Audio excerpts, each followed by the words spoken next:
Hello tout le monde, je vous souhaite la bienvenue sur Off the Mat. Comme chaque semaine, une version écrite de cet épisode est disponible sur le blog. Si vous découvrez aujourd'hui mon podcast, je suis Marine, professeure de yoga, et je partage ici mes expériences de vie pour qu'ensemble, nous avancions vers l'équilibre et l'épanouissement personnel. Je vous souhaite une très belle écoute. Lorsque l'on cherche un travail qui rentre dans les normes, lorsque l'on cherche un appartement qui rentre dans les normes, lorsque l'on cherche à créer une famille avant ses 30 ans pour rentrer dans les normes, c'est nécessairement dans le but de trouver sa place dans la société. Car c'est finalement ce vers quoi nous nous dirigeons initialement.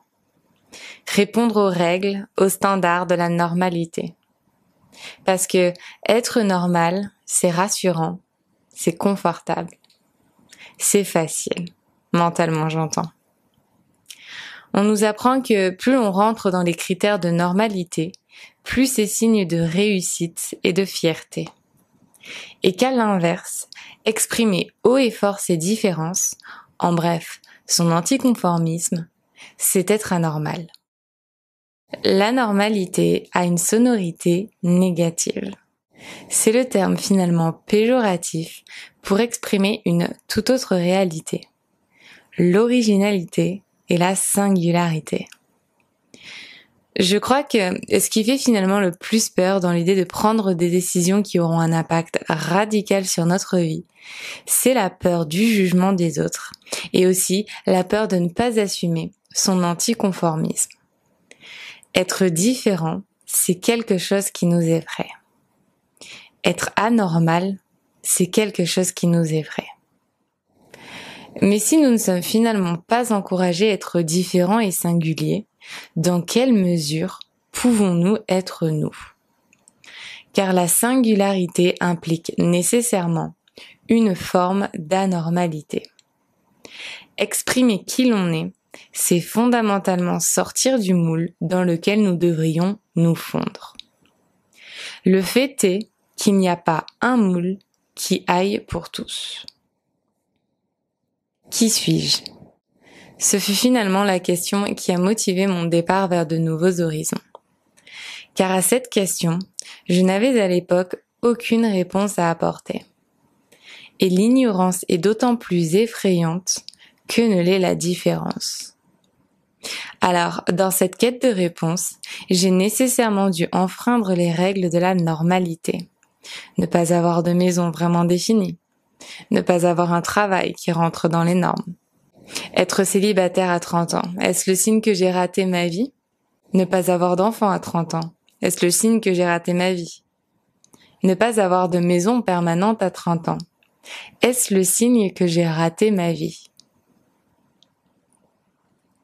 En m'embarquant dans ce voyage, j'ai finalement laissé derrière moi une vie certes normale, mais une vie qui ne me ressemblait pas, ou du moins qui ne me ressemblait plus.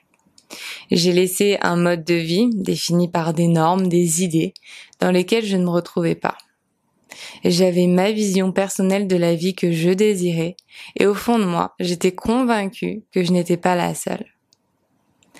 Au fil des voyages, au fil des rencontres, la vie que je mène aujourd'hui ne me semble plus différente ou anormale.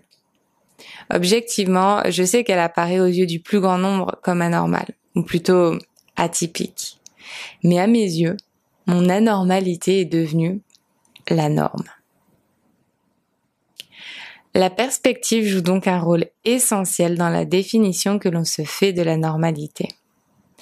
L'environnement dans lequel vous choisissez d'évoluer prend une place encore plus importante dans la manière avec laquelle vous allez vivre votre expérience. Un tournesol au milieu d'un champ de coquelicots, un coquelicot au milieu d'un champ de tournesol. Je suis sûre qu'avec cette image, vous voyez encore mieux là où je veux en venir. Dans le premier cas, c'est le tournesol qui est non conforme et qui est différent. Dans le second cas, c'est le coquelicot. Si vous vous entourez de personnes complètement différentes de vous, dont la norme sera différente de la vôtre, alors oui, vous serez considéré comme anormal.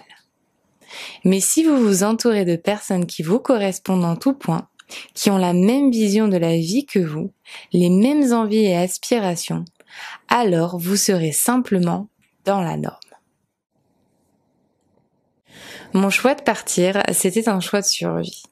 J'étais non seulement déconnectée de mon chemin de vie, mais j'étais tout autant déconnectée de la société.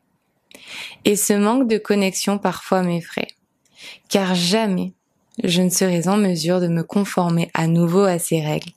Jamais je ne serai en mesure de comprendre, d'approuver son fonctionnement. Mon chemin dans le yoga a amplifié ce sentiment. En étudiant la philosophie du yoga, j'ai développé une réflexion spirituelle autour de la vie qui nous offre une vision tellement plus grande que ce que la société nous inculque. Loin du matérialisme, de l'opportunisme, de l'individualisme, du capitalisme. Toutes ces règles, tous ces comportements engendrent finalement tellement de souffrance. Nous sommes pourtant des êtres libres. Notre expression personnelle est étouffée par des standards. On nous donne l'impression d'être libres, d'être qui nous voulons être, mais c'est finalement un mensonge.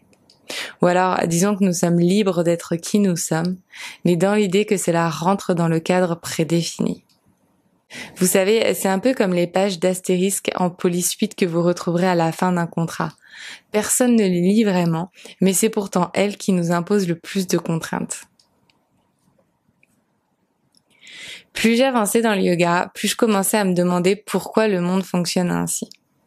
Pourquoi tout s'est fondé sur l'économie alors que nous pourrions vivre exactement de la même manière sans faire rentrer d'argent dans ces échanges.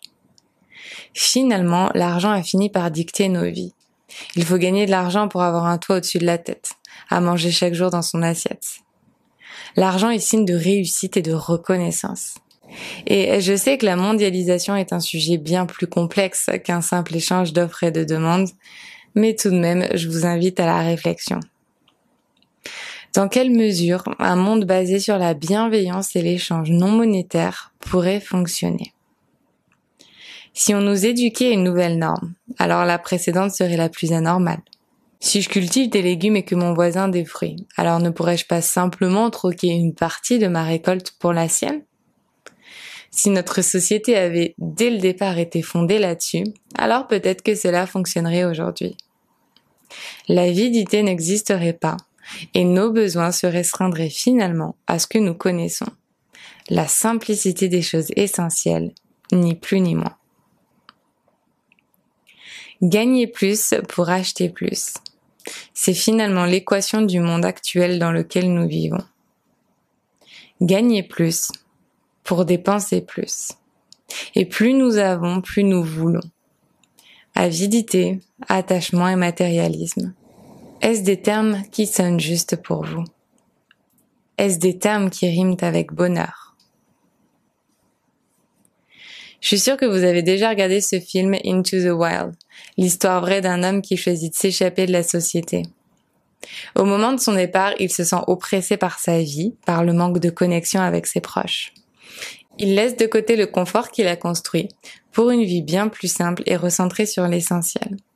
Il se débarrasse de ses biens matériels pour commencer sa nouvelle vie sur la route. Il y aura alors ainsi pendant 2 ans, traversant l'Amérique dans son van, de petit travail en petit travail, de rencontre en rencontre.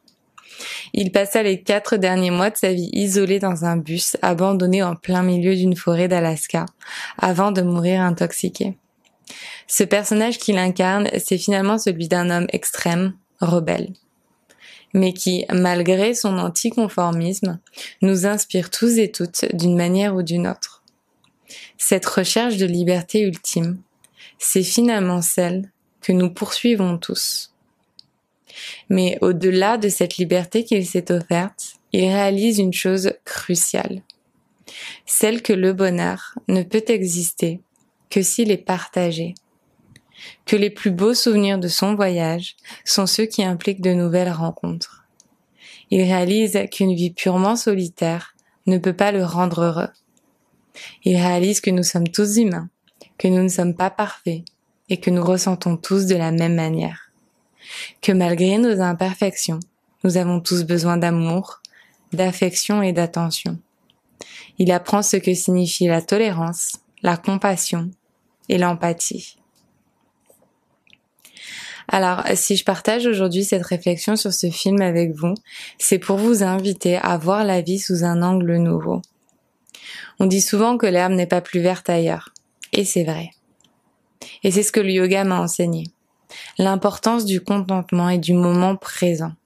L'importance de se focaliser sur les choses essentielles de la vie, celles qui sont à l'origine de notre bonheur véritable. Pour parvenir à sortir de l'équation tous les éléments superficiels et matériels. Posséder, ce n'est pas le problème dans l'absolu. C'est l'attachement qui nous rend malheureux. Alors, ne vous attachez pas à ce que les autres ont, car vous possédez tout autant.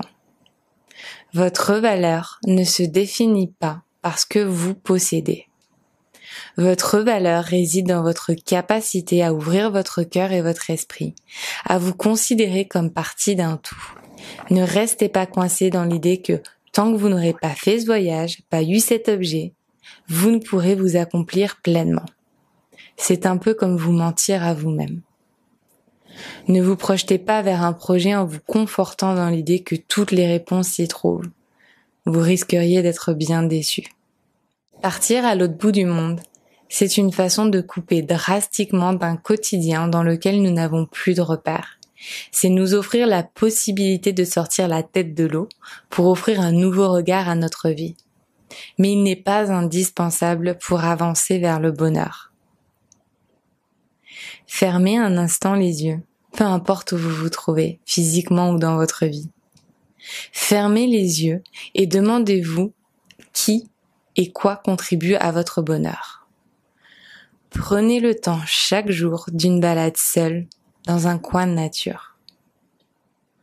Votre voyage peut demeurer intérieur dès lors qu'il est sincère et véritable.